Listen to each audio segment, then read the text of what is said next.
maybe 4 or 5 days, so that they can settle down. They don't want to make it to the be ready for the change.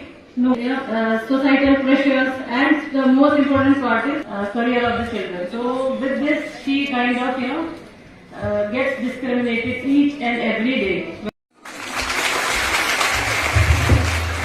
There is no access to facilities.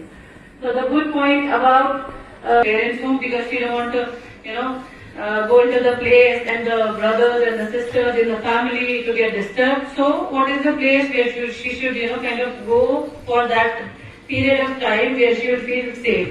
So now in all the districts, earlier they started with very few districts, and let me tell you, being the part of IMPA, so we 205.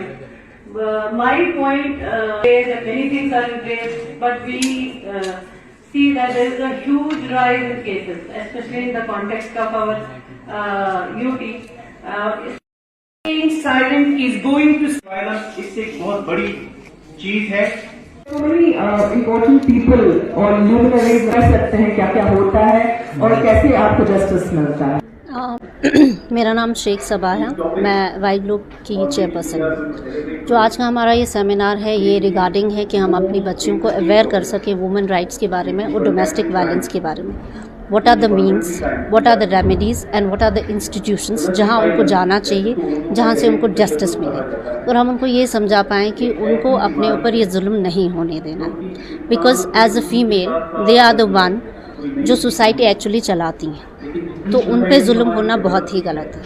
तो उनको हम समझाना चाहते हैं कि they should not let anybody abuse them physically और emotionally, और किसी भी किस्म का उन पे डोमेस्टिक वायलेंस ना हो.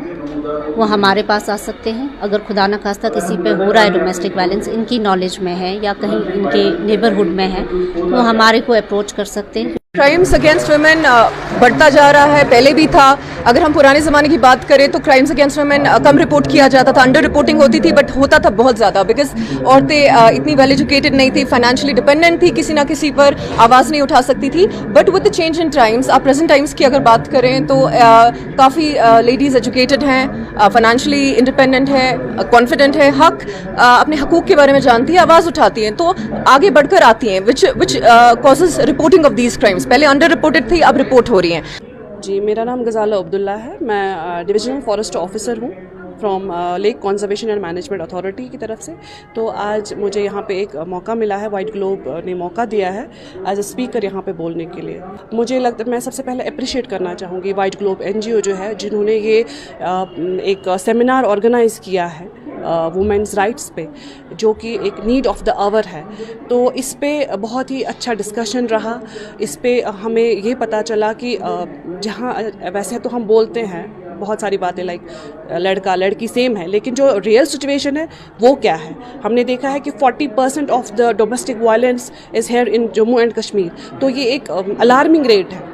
तो इस चीज़ को यहाँ पे डिस्कशन किया गया, इस चीज़ का कौन से रेमेडीज़ हमें करनी चाहिए. तो वो ये एक बहुत ही अच्छा इनिशिएटिव है.